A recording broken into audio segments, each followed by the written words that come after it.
Today we're going to be breaking down Gunnr, the one, the music video. I have it pulled up on the timeline right here, as you guys can see. You guys loved the breakdown for the Switch music video, and now I'm going to be breaking this one down. Honestly, I think I did a way better job on this video. As much as I loved the Switch video and the themes that one had, I think we went for way more of a higher budget, higher quality look with this one. So I'm super excited to dive into it and show you guys what I got going on here inside of the editing program, and then talk a little bit behind the scenes, on set, planning, all that stuff. I also have a behind the scenes video fully on set coming very soon, so make sure to keep your eye out for that. But before we get to this, if you guys haven't seen the video, go check it out. It'll be linked below. I highly recommend watching it before you watch this. I break down a lot of techniques that I used to really make this video stand out, be super high energy and flashy. So let's break it down. So I start this video off the same as the Switch video. It's a very slow zooming out shot, and then when the beat drops here, you guys can see with the audio peaks here, you guys can just instantly see the cutting starts to go absolutely insane. So let me break down some techniques that I used in this video to get it really fast paced like I did here. So essentially what I'm doing is I'm filling in the gaps with lots of b-roll here. So you have this clip of him looking up. That's literally like how many frames? 1, 2, 3, 4, 5, 6, 7. 7 frames. It's not even a second. So with him looking up, and then you have this flash transition here, which I'll show you guys how you can make super easily, either doing it yourself or using my Fast Effects plugin right here. You can instantly add flashes into your video. So let me show you guys right here, for example. Essentially, all you have to do is click on the layer where you want your flash to come up, hit the check mark on the flash, and it will instantly appear inside of the timeline here. And we're going to go ahead and drag it down here, and you guys can see we have a flash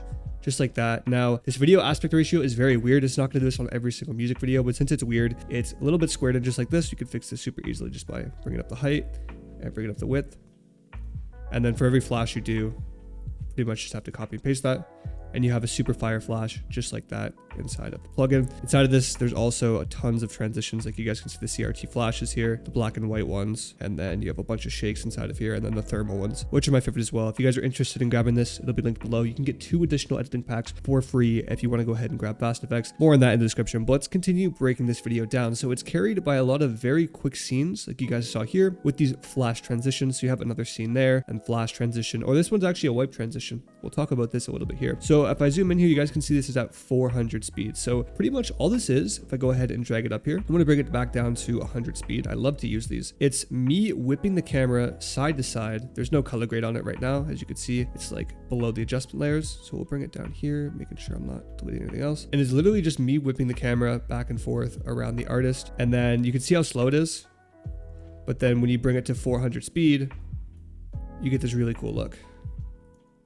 This wipe. So I highly recommend when you have your camera, just whip it around like this and then turn the speed up with low shutter. So that's changing your shutter to 1/10 and just making sure you compensate with the f-stop so it doesn't get too over or underexposed. Now you guys can see here, it's the same thing I was talking about earlier, just clips, but they're put in very fast. Now, breaking down this shot here, I was super inspired by an image I saw on Pinterest, which was essentially just this, like the POV of someone with a camcorder. So we hooked up a small, like an arm, hooking up my camera to record this, and then just hit record on the camera. Super simple. You guys will see more on that on the full behind the scenes on set video. And then a lot of this other stuff is just speed ramping. So I'll go ahead and zoom this in. So I cut this clip down, and then you guys can see as soon as it hits here, right, it goes into slow-mo. So I'll play this again. So essentially all I'm doing here, so this is how it looks without that slow-mo. And then I cut right here where I wanted the slow-mo to start. Click on it, right click, go over to speed and duration and set it to 50%. And you guys will see super hard slow-mo. Now, what I recommend doing is shooting all of your music video footage in 60 frames per second, because when you do that, you can set your timeline to 24 FPS. You can see my sequence settings right here. It's 23.976, which is basically 24 frames per second. And then you can slow everything down at 60 so you can make all your scenes super slow-mo. And I do that a lot in this video as a theme. So you guys can see super fast paced. Like these clips aren't even in there for a second, but it's going with the flow of what he's saying. I'm essentially just listening to the beat and looking at the peaks here. Something that's also really helpful as well that I think will help you guys. If you click off so you're not selected on any tracks or any videos and you play it, you could press M on your keyboard and you'll create markers up here. So whenever like the beat hits or he says something, I'm hitting M on my keyboard, kind of like a DJ, and I'm making like note of areas where I want to put cuts. So you guys can do that to kind of reference them. And then when you cut something, it'll auto lock onto those points, which is super helpful. So that's another tip right there. But let's keep going through this video. Once again, we have that camcorder scene, and then we have these really clean B-roll scenes of her smoking. Then we have the wipes again. Sometimes what I'll do for these wipes, if they get a little bit like boring because it's the same one over and over again, to change it up a little bit, I'll change the rotation so you guys can see this one's already -90. So if it wasn't, it would look like this. It was at 0, -90, change the whole direction of it. It's wiping side to side. You can change it to wipe up and down. You can change it to wipe vertical. It's totally up to you guys. So I highly recommend messing with that to kind of switch it up a bit. And then you have this slow-mo B-roll here. Another speed ramp right here where it's normal speed, and then when he puts his hands in the air, you guys can see right here, goes to 50. But for this one, I have it go back to 100 here. So it kind of regular speed, slows down, and then speeds back up, and you get this look right here. Right to the beat, super clean. But yeah, this music video is pretty much carried by a lot of very, very good cinematography. Shout out to the team and everybody that was on set, mixed with just basic editing, basic flashes, and I did a lot of these glitches here as well. You guys will see. You guys can see she's stuttering back and forth. All I'm doing, I'm sure you guys can tell just by looking at this if you're an editor, is I'm just cutting little parts of the video just like this, taking them and then bringing them up on random parts and just creating like the stutter effect.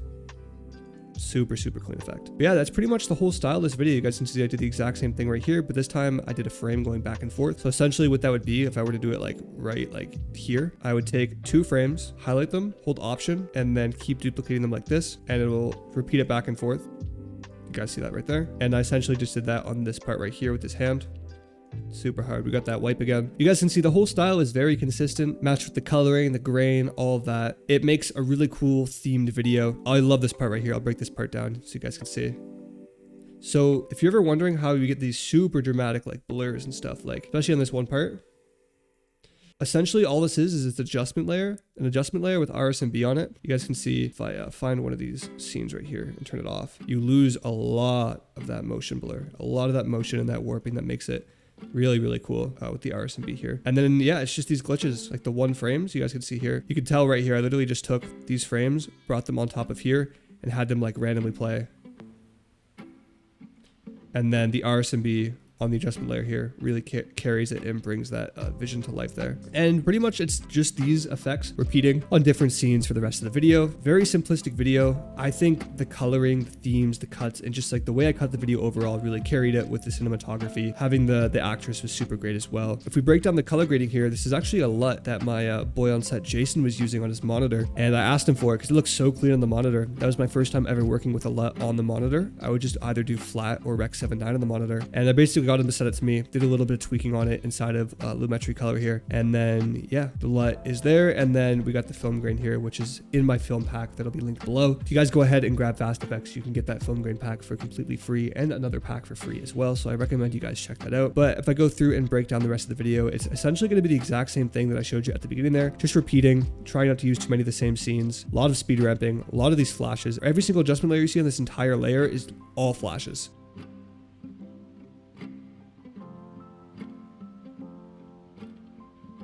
Lots of glitches there.